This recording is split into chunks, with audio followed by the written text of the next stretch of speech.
view my screen? Okay. Yes, thank you. Okay. I will just like also time myself just in case I go past the 20 minutes, just as a preventive measure.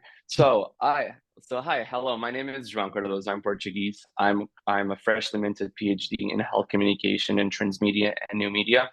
And today for this presentation, I thought it would be interesting for me to share a bit of the research that I did over the past 4 years and a half, but not only focused on the results, but on the process that it took for me and my team to craft a transmedia storytelling strategy for health education and health literacy and health awareness.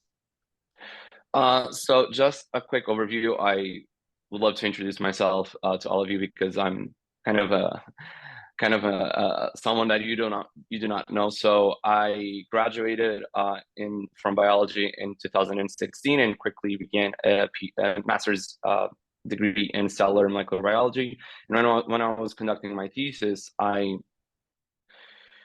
realized that doing science communication was something that really fulfilled me. So after I was done with my thesis in 2018 and participating in several public engagement activities, I decided to start working as a science communicator at the Center for Neuroscience and Cell Biology of the University of Coimbra. For 2 years, I was responsible with several duties as a public information officer. And after watching Inside Out for the second time, I realized how Inside Out is a perfect example of science communication because it clearly explains to the audience, either they're kids or grown-ups, what are long-term and short-term memories. So after watching that movie and just before falling asleep, I realized that I really wanted to do a PhD that could resonate with both the entertainment sector and also health communication. So I started to network a bit in Portugal. I decided that I also wanted to work in Japan and conduct research in Japan. So I put up this crazy idea that people gelled with, I think, and I was able to do my PhD between 2019 and February of this year. And I coordinated several campaigns and several projects that could link the entertainment sector and make health communication more appealing to the public. And so just a quick overview of other science communicators have to innovate science communication practices because still there's a lot of misinformation and also a lot of misconception regarding science and its scientific language. Therefore, this innovative science communication initiatives can, as we know, help deconstruct science and make it easier for people to understand and for citizens to also participate in the scientific process, making society more sustainable and also more aware. And when it comes to health communication, the benefits in the long haul come from, for example, for how citizens are able to understand symptoms of diseases that they may or may not have, or even family members that have specific diseases, but also how we as citizens are able to converse with doctors or other health practitioners or understand drug symptoms, drug effects, whether those drugs are new or have been released in the market for quite some time. Especially during the COVID-19 pandemic, there were a lot of misinformation circulating regarding the use of ivermectin as a potential treatment for COVID-19. This was also sponsored by some world leaders, and that was a problem at the time. So health communication comes really handy in these kinds of situations. Also, it's extremely important for citizens to know the importance of medical research because that will attract funding, that will promote funding to help propel medical research forward. And also how we as citizens are able to discuss health-related matters when we listen to these matters on the news, whether we're conversing with our friends or colleagues or with our family members, allowing us to appease or clear up any misconception or misinformation that our colleagues or family members may have heard and may have been integrating as common knowledge. And when it comes to innovating science communication and health communication strategies, I would like to introduce you to the concept of transmedia storytelling. Previously, the entertainment sector would use a traditional media franchise as their mostly used practice of storytelling. This is also the mostly used practice in science communication when we are trying to convey a story or trying to use storytelling as a vector for science communication. What happens is a traditional media franchise, the different parts of the storytelling universe do not complement each other. They act independently. They do not allow the user to fully participate and to get fully immersed in the storytelling universe. Whereas a traditional storytelling universe allows the audience to be fully immersed because every part of the storytelling universe complements the other part of the storytelling universe, meaning that a person can watch a movie, for example, a Star Wars franchise movie, and then play a game that's set on a different part of that specific storytelling universe, and still be connecting both the movie and the book and the game. So this is particularly true to this type of immersive storytelling universe that transmedia wants to create and wants to immerse the user. The use of transmedia storytelling has not been widely used in science communication purposes, and since 2016, some studies have tried to encompass the use of transmedia as a new vector for science communication. Just to give you a much clearer picture of transmedia storytelling, throughout this presentation, I will also use a lot of Venn diagrams because I believe Venn diagrams are an amazing visual cue for us to explain what we want to explain. So again, thinking of the Star Wars franchise. So we have the first movie, or we have a movie that's within the Star Wars universe. We also have a television series, The Mandalorian, that has some similar characters or similar settings, meaning that it's a somewhat different storyline, but it still exists in the same storytelling universe. The user can watch the movies, can watch the television series, and still be integrated and immersed in this storytelling universe. The same could also happen if the user starts to write fanfics or produce any type of user content, meaning that the user is inputting any type of their own emotion or feelings towards a specific storytelling universe. And this allows this storytelling universe to be expanded, allowing the user to be much more immersed every time they get exposed to the storytelling universe. This also allows for the addition of other types of media to be added into the storytelling universe, fully allowing the user to experiment with different parts of a specific storytelling universe. And as I said, the use of this strategy for health or science communication purposes has not been fully studied. And what I want to show you today is our two projects that have used transmedia storytelling to fully promote health knowledge and awareness. The first one was in Portugal. It's called the Health and Knowledge. And this project was a national campaign that sought to promote health literacy at a national level in Portugal through many types of media. Contrastingly to the second project that I will show you later, this project did not preconceive a transmedia storytelling strategy, meaning that we had goals to fulfill with this national campaign. And as a PhD student and also the coordinator for the multimedia part of the project, I decided to just complement these two ideas and then conduct the transmedia storytelling strategy. When I wanted to develop it, I had to take into consideration something that's crucial for a transmedia storytelling strategy, which is the cultural context that exists in Portugal.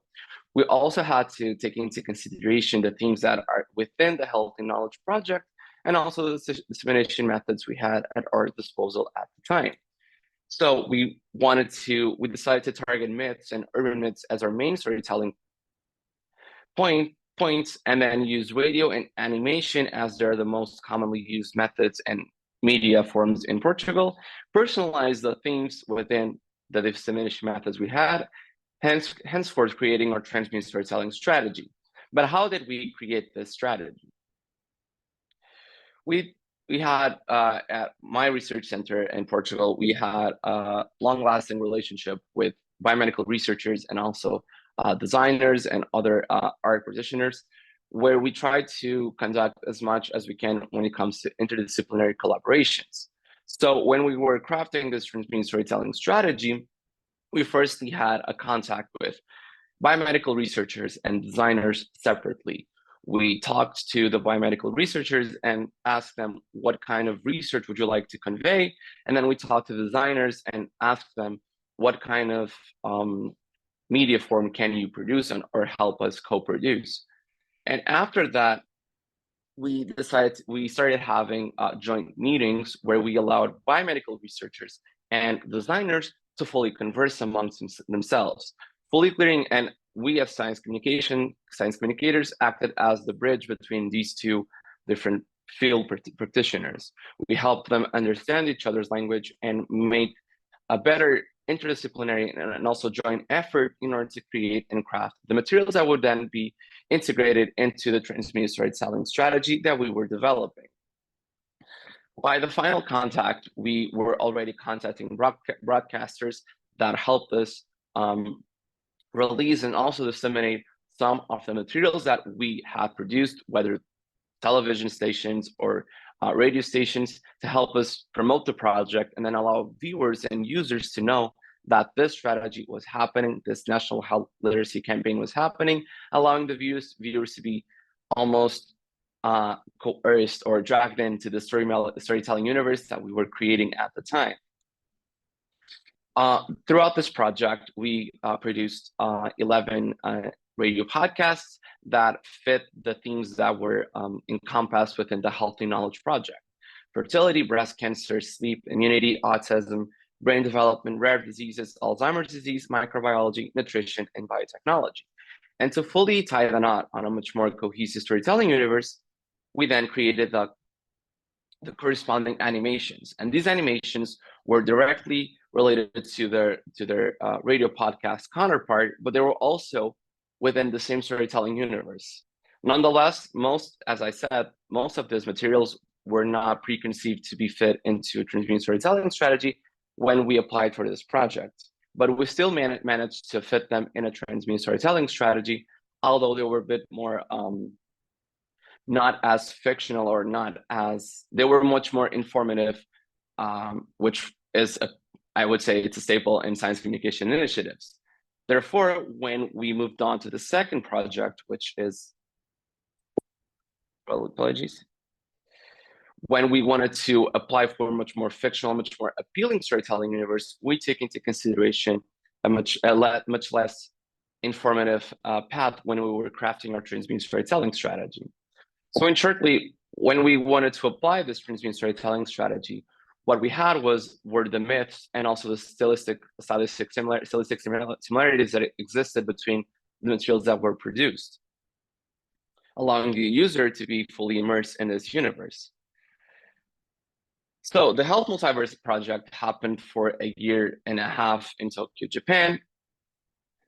And again, we wanted to create a transmedia storytelling strategy, but this time from scratch, meaning that no materials or no aims were fully written at the time when I was in Tokyo. So again, we wanted to take into consideration the Japanese cultural context, some of the health themes that I, as a researcher, felt the need to raise awareness in Japan. And also, I was working with students at the Tokyo Polytechnic University, Japan, and these students are art students. They have never contacted with scientific themes, and so it was also a challenge for them to produce something that was related to health. And when we were crafting this strategy, I firstly had a meeting with biomedical researchers, which I curated some medical information and converted that information into scripts. And then I gave those to Tokyo Polytechnic Universities at the interactive media department of that university. So students were either producing short films or interactive media pieces. And when I gave them the first script or the first descriptive and also simple information, they had to think of something, whether individually or in group, that they could produce by using those themes.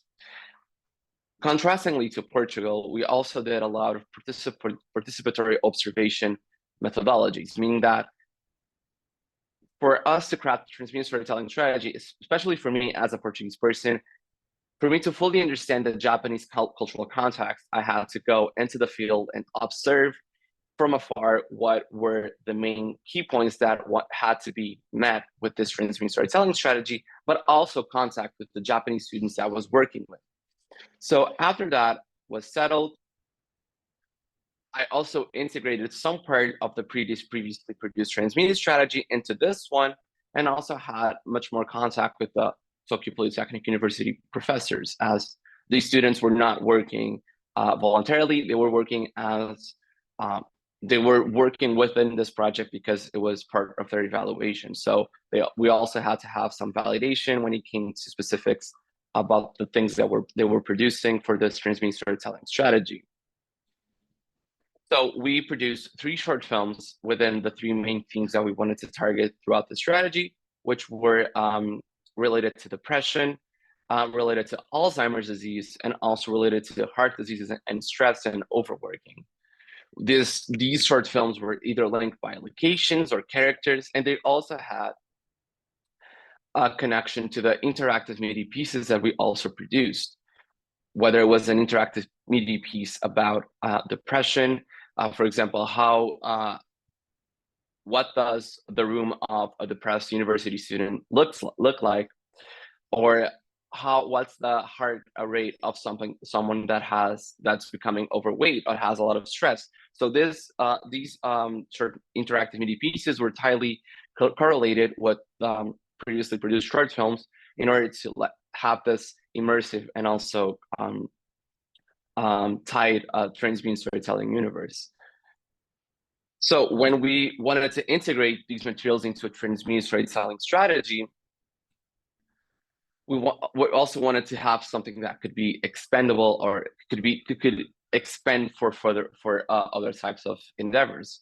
So we had the short films, or we had the animations that were previously produced, or the freshly produced interactive media divided by area. But if we take into consideration the characters, the themes, and also the medium that they were produced at, we have more connections and we have much more storytelling knots that fully link all of these materials into a cohesive storytelling universe, which is defined as transmedia. Okay.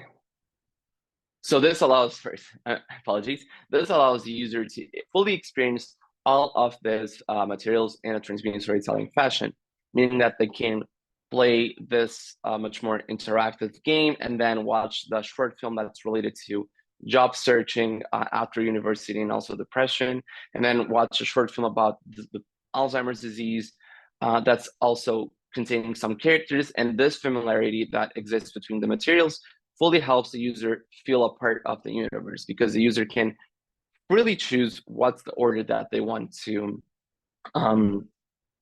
view or watch these materials as they go on and as they get more immersed into this transmedia storytelling experience. So just because I don't want to focus on a lot of the research aspects that we did, but we did host some exhibitions, especially in Japan, in open campuses, where we showcase some of the materials and allow users to fully experiment with these materials. We also collected some feedback, whether it was written or oral feedback.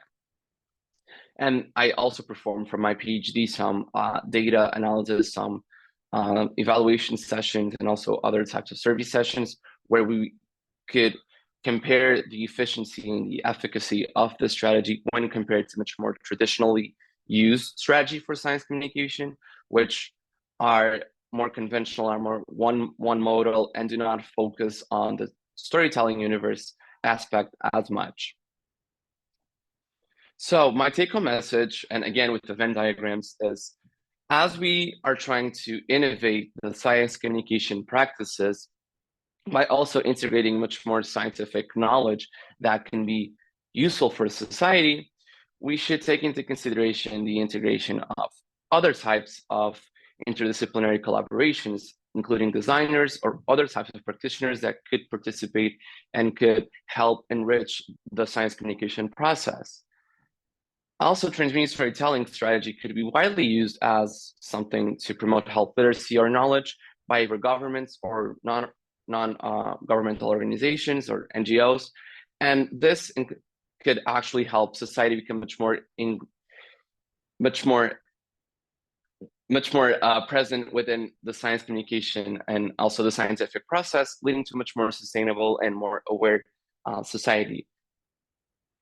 So thank you so much for your attention. I realized at the end of my time, and I would love to answer your questions right now. Thank you so much.